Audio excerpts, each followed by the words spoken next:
नमस्कार, मी सतीश आसाराम वराड घेऊन आलोय तुमच्यासाठी पुस्तक परिचयमध्ये. मी अल्बर्ट इलिस, लेखिका डॉक्टर अंजली जोशी. पुस्तकातील पान क्रमांक 199, भाग 9 दुसरा. Sanford Bates, commissioner, state department of institute and agency, टेनरॉड, न्यू जर्सी. केबिनच्या दरवाजावर लावलेला मोठा बोर्ड ठळकपणे नजरेत भरला. पुढे होऊन मी हलक्या हाताने दरवाजा टकटक केलं. पूर्वीचे कमिशनर नेल्सन स्ट्युअर्ट हे सेवानिवृत्त झाले होते. नवीन कमिशनर म्हणून रुजू होऊन सॅनफर्ड बेट्सना पुरता महिनाही झाला नव्हता. या महिनाभरात त्यांच्याशी कामाच्या जुजबी बोलण्याव्यतिरिक्त विशेष बातचीत करण्याचा प्रसंगही आला नव्हता. अशा पार्श्वभूमीवर इतक्या तातडीने त्यांनी भेटायला का बोलवलं आहे याचाही अंदाज मला करता येत नव्हता. कामिन, बेट्स यांच्या खणखणीत आवाज ऐकायला आला. दरवाजा उघडून आत गेलो आणि समोर पाहिलं. त्यांचा चेहरा लालबुंद झाला होता. कपाळावरची शीर ताडताड उडत होती. डोळ्यात संताप मावत नव्हता. त्यांच्या हातात द फोकलोर ऑफ सेक्स पुस्तक होतं. जोरात टेबलावर आदळून ते तार स्वरात म्हणाले, एलिस, हे तुम्ही काही चालवलंय. या पुस्तकात हे कसले निष्कर्ष तुम्ही मांडले आहेत? सर, मी स्वतंत्रपणे केलेल्या प्रकल्पात मला मिळालेले हे निष्कर्ष आहेत. आवाजावर संयम ठेवत मी म्हटले. म्हणूनच बोलावलंय तुम्हाला. हे असले निष्कर्ष पुस्तकात छापून आपल्या संस्थेची बदनामी करायची तुम्ही ठरवली आहे काय? त्यांचा राग अजून धुसमसत होता. सर, यात आपल्या संस्थेची बदनामी होण्याचा प्रश्नच कुठे येतो? हे संशोधन आणि त्यातले निष्कर्ष हे माझे वैयक्तिक कार्य आहे. त्याचा संस्थेच्या कामाशी काहीही संबंध नाही. मी शांतपणे म्हणालो. खड्ड्यात घाला तुमचं हे बेअकली संशोधन आणि त्याचा संस्थेशी संबंध नाही असं का म्हणता? अश्लीलतेला उत्तेजन देणारे मानसशास्त्रज्ञ इथे काम करतात म्हणून आपल्या संस्थेकडे बोट दाखवलं गेलं तर अश्लील लिखाणावरून जनभोक्ष उसळू शकतो, वरून विचारणा होऊ शकते. एवढी साधी गोष्टही तुमच्या लक्षात येऊ नये? वरिष्ठ पदावर काम करणारे तुम्ही एक जबाबदार मानसशास्त्रज्ञ आहात. एका जबाबदारीचं भान ठेवून तुम्ही लिखाण करत असाल असा माझा समज होता. पण बेधडकपणे वाटेल ते लिहून तुम्ही पार धुळीला मिळवला आहे. सर, मी वाटेल ते लिहिलेलं नाही. माझ्या लिखाणातले निष्कर्ष संख्याशास्त्रीय मापन पद्धतीने पारखून घेतलेले आहेत. ते मी सिद्ध करू शकतो. समाजात दिसलेलं जे सत्य माझ्या हातात लागले ते जसंच्या तसं लोकांपुढे मांडणं ही माझी जबाबदारी समजतो. या जबाबदारीने पुस्तकातलं लिखाणही मी केलेलं आहे. त्यामुळे या लिखाणाबद्दल मला जराही पश्चाताप होत नाही. ते दिसतंच आहे. तुम्ही तर सगळीच लाजलज्जा गुंडाळून ठेवलेली दिसते. आपल्या लिखाणामुळे समाजावर किती दुष्परिणाम होईल याची पर्वाही तुम्हाला वाटेनाशी झाली आहे. पण सर, मला मध्येच तोडून बेट्स यांचा तोफखाना गरजत होता. लैंगिक स्वातंत्र्याचा पुरस्कार करायला सांगून तुम्ही आपला धर्मच बुडवायला निघाला आहात. असलं फाजील स्वातंत्र्य देऊन विवाहसंस्था नामशेष करण्याची मोहीम तुम्ही आखलेली दिसते. असं झालं तर समाजात अंधाधुंदी माजायला कितीसा वेळ लागेल. असं संशोधन प्रसिद्ध करून तुम्ही समाजाची दिशाभूल करत आहात. सर, समाजाची दिशाभूल नाही तर काय? विवाहसंस्था भक्कम असेल तरच समाज टिकून राहील ना. मग संशोधनाचा उपयोग विवाहसंस्था टिकवण्यासाठी करा की. ते सोडून तुम्ही तर थेट बादलच करायला निघालात. समाजाचं खोटं चित्र उभं करणाऱ्या असल्या संशोधनावर बंदीच घातली पाहिजे. सर, मी आणि तुमचा निष्कर्ष काय? तर म्हणे लैंगिकतेचा स्वीकार आणि लैंगिक स्वातंत्र्याचा पुरस्कार. म्हणजे समाजाला वाईट वळण लागत असेल तर निर्बंध घालायचे सोडून तुम्ही थेट उलट्याच चोकाला जाऊन स्वातंत्र्याचा डिंगोरा पिटत आहात. सुज्ञ असाल तर असलं लिखाण करून समाजाची दिशाभूल केल्याबद्दल दीर्घी मागा, आणि तसं करायचं नसेल तर मात्र नंतरच्या परिणामांसमोर जाण्याची तयारी तुम्हाला ठेवावी लागेल. माझं काहीच ऐकून न घेण्याचा त्यांनी चंगच बांधला होता. त्यांची बाजू शांतपणे सांगण्याचे सर्वच प्रयत्न जेव्हा असफल ठरले तेव्हा त्यांच्या केबिनमधून उठण्याखेरीज मला गत्यंतर नव्हतं. जागेवर येऊन मी बसलो खरा, पण डोक्यात विचारांचं कहूर माजलं होतं. मी कुठल्या प्रकारे समाजाची दिशाभूल केली आहे? उलट मला पाहणीत मिळालेलं वास्तव चित्र समाजासमोर आणण्याचा प्रामाणिक प्रयत्न मी केला आहे. मला आढळलेलं चित्र हे माझं वैयक्तिक मत नाही तर वैज्ञानिक दृष्टिकोनातून पाहून हातात आलेले हे निष्कर्ष आहेत. पण हे निष्कर्ष स्वतःच्या मताशी अनुकूल नाहीत म्हणून ते खोटं चित्र करतात. हे बेट्स यांचं म्हणणं कोणत्या मनोवृत्तीचं निर्देशक आहे? किंबहुना असं म्हणणं म्हणजे वस्तुस्थितीकडे डोळेझाक करून समाजाची दिशाभूल केल्यासारखे आहे. लैंगिकतेला केवळ विवाहाच्या चौकटीतूनच मान्यता द्यायला माझा विरोध आहे, पण याचा अर्थ विवाह संस्था रद्दबातल करावी असं मत मीमांसेत मी कुठेही व्यक्त केलेलं नाही. या उलट विवाह संस्थेची बंदिस्तता शिथिल करून लैंगिक स्वातंत्र्याचा अंतर्भाव त्यात करावा असं मी म्हटलंय.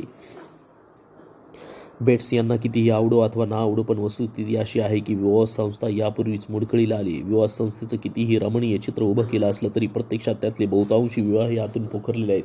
केवळ सामाजिक दडपणामुळे हे विवाह जोडीदार निभावून नेत असले तरी, उघडपणे कबुली देत नसले तरी आपलं माधुर्य कधीच संपून व्यावहारिक तडजोड असं शुष्क स्वरूप या विवाहांना आलेलं आहे.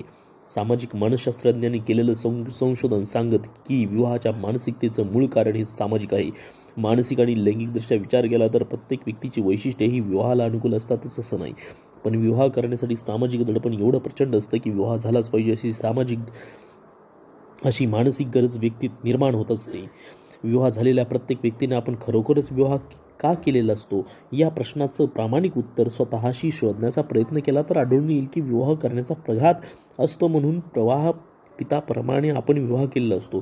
त्या विवाह करण्याला सामाजिक कारणाशिवाय काही खास कारण नसतं. विवाहाचा पाया ज्या लैंगिक गरजांवर आधारलेला असतो त्यांच्याबाबतही आपण फारसा विचार केलेला नसतो. विवाह करताना तो मी नक्की का करतोय, तो माझी मानसिक गरज आहे का, माझी मानसिक आणि लैंगिक गरज जोडीदाराच्या मानसिक आणि लैंगिक गरजांशी मिळती आहे का, या प्रश्नांचा विचार विवाहित माणसं फारच क्वचित करतात. केवळ अद्भुत रम्य प्रेम आणि शारीरिक आकर्षण या पलीकडे जाऊन स्वतःचा मानसिक वैशिष्ट्यांशी अनुरूप जोडीदार मिळाल्यामुळे विवाह करणारी जोडपी ही हाताच्या बोटावर मोजण्या एवढीच असतात. वैवाहिक सौख्यासाठी आवश्यक असणारा मानसिक अनुरूपतेचा घटक बहुतांशी दुर्लक्षितच जातो. विवाह करताना केवळ रूप, शिक्षण, सामाजिक संस्था यांसारख्या वरवरच्या घटकांमध्ये अनुरूपता शोधली जाते. अशा विवाहात मानसिक अनुरूपता या मुख्य घटकांचा अभाव असतो. पण विवाह टिकवण्याचं सामाजिक दडपण एवढं प्रचंड असतं की मानसिक अनुरूपता नसली तरीही बरेचसे विवाह हे फक्त निभावून नेले जातात. अशा वैवाहिक जोडीदारांमधले लैंगिक संबंधही फारसे आल्हाददायक नसतात. सामाजिक मानसशास्त्रज्ञांना गमावलेलं सत्य असं आहे की समाज पुढारलेला असो वा मागासलेला, जगभरातले बहुतांशी विवाह सामाजिक आणि आर्थिक घटकांवरच प्रामुख्याने आधारलेले असतात. विवाह संस्थेची उभारणी मुळी व्यक्ती स्वातंत्र्याचा संकोच याच तत्वातून झाली असेल तर मग विवाहबाह्य संबंध, चोरटे आणि छुपे संबंध, वाढत्या प्रमाणातील लैंगिक गुन्हेगारी, विकृत संबंध, वेश्यागमन अशा गोष्टींना समाजात उधाण येणंही अपरिहार्य आहे. हे सगळं थांबून समाजाच्या मानसिक आरोग्याचं संवर्धन करावायचं असेल तर मानसिकतेचा विचार करण्यास अग्रक्रमाने प्राधान्य द्यावयास हवं असं मत मी या संदर्भात मांडलंय. मला अभिप्रेत असणारी ही मानसिकता म्हणजे जोडीदाराच्या शारीरिक, मानसिक आणि लैंगिक गरजा या स्वतःच्या गरजांपेक्षा वेगळ्या असू शकतात या जाणीवेचं भान होय. हे भान जर दोन्ही जोडीदारांना असेल तर या गरजांचा आदर ठेवूनही परस्परांच्या स्वातंत्र्याचा हक्क तो मोकळेपणाने मान्य करतील आणि निकोप परस्परासंबंधीची जोपासना करू शकतील. असे संबंध हे मानसिक आरोग्याच्या संवर्धनाचे द्योतक आहेत. परिस्थितीचं सुस्पष्ट आकलन मला हळूहळू होत गेलं. सनफर्ड बेट्स हे संस्थेचे प्रमुख असल्यामुळे त्यांची नाराजी उडून घेणं माझ्या करिअरच्या दृष्टीनं नक्कीच हिताचं नव्हतं. करिअरमध्ये यशस्वीरित्या पुढे जायचं असेल तर लिखाणाबाबत दिलगिरी व्यक्त करून त्यांच्याशी तडजोड करणं हिताचं होतं. करिअरमध्ये पुढे जायचं, हा बेट्स यांची नाराजी सहन करून येणाऱ्या परिणामांची तयारी ठेवायची, हा निर्णय मला घ्यायचा होता. करिअरमध्ये पुढे जाण्याचा निर्णय मी घेतला असता तर मूलभूत प्रवृत्तीशी तडजोड करण्याची मला फार मोठी किंमत मला मोजावी लागली असती. बेट्स यांची नाराजी सहन करणंही तितकंच वेदनादायी होतं, कारण त्यात माझ्या करिअरला धोका होता. कुठलाही निर्णय घेतला असता तरीही तोटे होतेच. कुठला निर्णय घ्यावा याचं मी जसजसं विश्लेषण करत गेलो तसतसं लक्षात येत गेलं की 100% अचूक निर्णय फार क्वचितच घेता येतो. प्रत्येक निर्णयाचे काहीतरी फायदे तोटे असतातच, पण आपण मात्र निर्णय घेताना अशा निर्णयाच्या शोधात असतो की ज्यामध्ये केवळ फायदेच आहेत, तोटे नाहीत. केवळ फायदे असलेलाच निर्णय घ्यायचा असेल तर तेथे निर्णय घ्यायचा प्रश्नच उद्भवत नाही. ती गोष्ट करून आपण मोकळे होतो. ज्या अर्थी मला निर्णय घ्यावा लागत होता त्या अर्थी त्यामध्ये फायदे तोटे अंतर्भूत होते. त्यामुळे 100% अचूक निर्णयाच्या पाठी न लागता फायद्या तोट्याचं विश्लेषण करून कुठलीही तडजोड स्वतःला मानवणारी आहे याचा सारासर विचार करून निर्णय घेणं योग्य होतं. माझ्या निर्णयाबाबत मी अगदी सखोल विचार करू लागलो. याआधी अनेक वेळा मी तडजोडी केल्या होत्या, पण बेट्स यांच्याशी करावी लागणारी तडजोड वेगळी होती. ही तडजोड माझ्या मूलभूत प्रवृत्तीशी फारकत घेणारी होती. मनापासून केलेल्या आणि वैज्ञानिक पद्धतीने चिकित्सा करून मिळवलेल्या निष्कर्षाबाबत मला दिलगिरी व्यक्त करायला लागली असती तर इतर कुठल्याही तडजोडींपेक्षा ही तडजोड मला सर्वात वेदनादायी ठरली असती. म्हणूनच दिलगिरी व्यक्त करून तडजोड न करण्याचा निर्धार मी पक्का केला होता. त्यामुळे करिअरवर होऊ शकणाऱ्या विपरीत परिणामांना तोंड देण्याची मानसिक तयारी मी ठेवली. सॅनफर्ड बेट्स स्वस्थ असणार नाहीत, ते प्रत्यक्ष किंवा अप्रत्यक्ष खेळी खेळणार याबाबत मला शंका नव्हती. मला वाटलं तसंच घडलं. सॅनफर्ड बेट्स यांनी स्टेट डायग्नोस्टिक सेंटरचे प्रमुख डॉक्टर रॉल्फ ब्रॅकलेशी संधान बांधलं. द सायकोलॉजी ऑफ नर्ड्स या पुस्तकात स्वतःचं नाव प्रमुख लेखक म्हणून अग्रस्थानी राहावं म्हणून डॉक्टर ब्रॅकनेल यांनी हट्ट धरला. डॉक्टर ब्रॅनकेल यांचा हट्ट पुरवणं मला शक्य नव्हतं. केवळ गुन्हेगारांची माहिती उपलब्ध करून दिल्याबद्दल डॉक्टर ब्रँकेल यांचं नाव मला प्रमुख लेखक म्हणून जाहीर व्हावं आणि पुस्तकांचा बहुतांशी काम मीच करून माझं नाव मात्र दुय्यम स्थानावर यावं, हा सर्वथा अन्याय होता. हा अन्याय मी सहन करणार नाही याची कल्पना बेट्स आणि ब्रँकेल या दोघांनाही होती. त्यांचं म्हणणं न ऐकल्यास सेंटरमधल्या माझ्या कामाबद्दल प्रतिकूल मत व्यक्त करणारं पत्र त्यांना सॅनफर्ड बेट्सने पाठवावं लागेल अशी प्रत्यक्ष धमकी त्यांनी दिली. ती मी जुमानली नाही. वार्षिक पगारवाढीच्या वेळी पगारवाढ थांबवण्यात आल्याचं मला कळवण्यात आलं. मी परत असलेल्या कामामध्ये तांत्रिक दोष काढून बेट्स यांनी 2 आरोप माझ्यावर ठेवले. पहिला आरोप असा ठेवला की मी न्यूयॉर्कमध्ये राहून न्यूजर्सीत नोकरी करत होतो. न्यूजर्सीच्या बाहेर वास्तव्य करून न्यूजर्सीत नोकरी करणं नोकरीतल्या अटीमध्ये बसणारं होतं. दुसरा आरोप असा होता की पूर्ण वेळाची नोकरी करत असताना स्वतंत्र व्यवसाय करणं कायद्याला मंजूर नसतानाही मानसोपचार तज्ज्ञ म्हणून मी स्वतंत्र व्यवसाय करत होतो. या आरोपाच्या जोडीनं डॉक्टर ब्रँकेल यांनी माझं काम असमाधानकारक असल्याबाबतचं लिहिलेलं पत्र जोडलं होतं. हे दोन्ही आरोप इतके फुटकळ होते की सिव्हिल सर्व्हिस कमिशनमध्ये दाद मागून मी ते सहज फेटाळून लावू शकत असतो. त्यातल्या पहिल्या आरोपाबाबत बोलायचं झालं तर माझ्या विभागातले कित्येक सहकारी फिलाडेल्फिया आणि पेनिसिल्व्हिया या न्यूजर्सीच्या बाहेरच्या प्रदेशातून येत होते. काही तर खुद्द माझ्याप्रमाणेच रोज न्यूयॉर्कमधून प्रवास करूनही येत होते. नोकरीसाठी मी केलेल्या अर्जात माझं वास्तव्य स्थान न्यूयॉर्क आहे असं स्पष्ट नमूद केलं असतानाही संस्थेची माझी निवड केली होती. याचाच अर्थ असा होता की वास्तव स्थानाच्या अटीबाबत संस्था फारशी आग्रही नव्हती. दुसऱ्या आरोपाबाबत बोलायचं तर पूर्ण वेळाची नोकरी करत असताना स्वतंत्र व्यवसाय करणं कायद्याला मंजूर नसलं तरीही कायद्यातल्या या तरतुदीत केवळ डॉक्टर्स आणि मनोचिकित्सक म्हणजे वैद्यकीय क्षेत्रातल्या तज्ज्ञांचाच उल्लेख केला होता. मानसोपचार तज्ज्ञांचा उल्लेख त्यात नसल्यामुळे अर्थातच हा नियम मला बंधनकारक नव्हता. डॉक्टर बँकेल यांनी लिहिलेलं पत्र ही कुठल्याच पुराव्यावर टिकणारं नव्हतं. आधीच्या सर्व वरिष्ठांशी माझ्या कामाबद्दलची प्रशस्तीपत्रकं माझ्याकडे होती. आधीचे कमिशनर नेल्सन स्टुअर्ट यांनी तर माझ्या कामाची वाखाणणी करणारं शिफारसपत्रही दिलं होतं. याशिवाय तोपर्यंत प्रकाशित झालेले एकूण 60 शोधनिबंध आणि लेख माझ्या नावावर जमा झालेले होते. ते माझ्या कामाची पावती द्यायला पुरेसे होते. माझ्याकडे जमेच्या बाजू बऱ्याच होत्या. बेट्स यांनी ठेवलेल्या आरोपातून स्वतःचा बचाव करायला मला थोडेफार सायस पडले असते तरी नोकरीतलं पद पूर्ववत राहून पगारवाढ नक्कीच मिळाली असती. माझ्या मनाला मात्र वेगळी वाट फुटली होती. मी ही नोकरी का करतोय असा प्रश्न मला पडायला लागला होता. माझ्या आयुष्यात एक असा टप्पा आला होता की या टप्प्यावर पैसा, प्रतिष्ठा, सुरक्षितता याबद्दल वाटणारं सुरुवातीचं आकर्षण लयाला गेलं होतं. या टप्प्यावर बाह्य ऐहिक गोष्टींपेक्षा अधिक सखोल असं काहीतरी मला हवं होतं. मला असं काही करायचं होतं की जे केल्यामुळे आंतरिक समाधान मिळेल.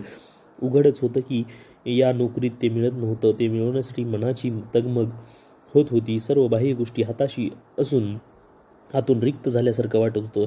नोकरी करत असताना कित्येक क्षण असे येत होते की त्यावेळी मला जे काही करायचं आहे ते हे नाही अशी स्पष्ट जाणीव अंतरंगात उमटत होती. पण नोकरीतून मिळणारी सुरक्षितता, प्रतिष्ठा, पैसा यामध्ये अडकून पडून ही जाणीव मी दाबून टाकत होतो.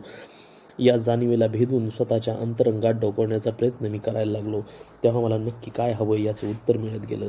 अधिक पैसा, अधिक मान मत्राब, अधिक प्रतिष्ठा या गोष्टींपेक्षाही मला हवं होतं ते स्वतंत्रतेच्या आणि बंडखोरीच्या मला असलेल्या तीव्र प्रेरणेला नोकरीमध्ये पदोपदी मुरड घालावी लागत होती. माझं पद मानसशास्त्रज्ञांचं असलं तरीही मानसोपचारांना या नोकरीत फारसा वाव नव्हता. व्यवस्थापकीय कामात जास्तीत जास्त वेळ जात होता. आधीच्या नोकऱ्या मानसोपचाराला वाव असला तरी या नोकरीच्या विशिष्ट चौकटीत सामावून घ्यावे लागत होते. खरं समाधान देणारे आणि लोकोपयोगी असणारे मानसोपचार मला करायचे होते. मुख्य म्हणजे कुठल्याही बंधनाशिवाय मनाप्रमाणे ते करण्याचं स्वातंत्र्य मला हवं होतं. नोकरीतल्या आताच्या प्रसंगातून तरुण गेलो तरीही यापुढे अनेक अडथळे परत उभे ठाकणार याबाबत माझी खात्री होती. या अडथळ्यांशी सामना करायला मी कचरत नव्हतो. ही असो किंवा इतर कुठलीही नोकरी असो, प्रत्येक नोकरीत इतरांची गुलामगिरी अंतर्भूत असतेच. कुठलीही नोकरी असली तरी ही मूलभूत प्रेरणांशी तडजोड करतच नोकरी सांभाळण्याची कसरत मला करावी लागणार होती. नोकरीच्या गुलामगिरीच्या शृंखला तोडून टाकण्याची वेळ आत्ता येऊन ठेपली होती. माझ्या विचारांना आता स्पष्ट रूपरेषा यायला लागली. करिअरमध्ये मी पुढे जात होतो. तडजोडी करत नोकरी टिकवली तर अजून पुढे गेलो असतो. पण माझं जीवित ध्येय मात्र प्रत्येक क्षणी धूसर झालं असतं. आता माझ्या अस्वस्थतेचं कारण हेच होतं. व्यावसायिक ध्येय गाठण्यात एक सुरक्षितता असते. व्यवसाय हा आयुष्याचा एक भाग असतो पण जीवनाला सामावण्याची शक्ती त्यात नसते. पण जीवित ध्येयाचं क्षितिज भव्यदात असतं. ते व्यापक असतं. जीवनाला अर्थपूर्णता देण्याची शक्ती त्यात असते. या अर्थपूर्णतेसाठी सुरक्षिततेवर पाणी सोडण्याचं मानसिक धैर्य असावं लागतं. हे धैर्य दुर्लभ असतं.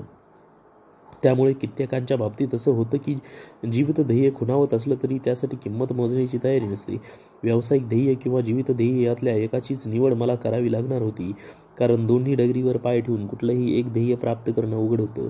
मूलभूत प्रवृत्ती जपल्या जाण्यासाठी स्वतःला स्वतंत्र व्यवसायाला वाहून घेणं हे जीवित ध्येय माझ्यासमोर लख्खपणे प्रगटलं.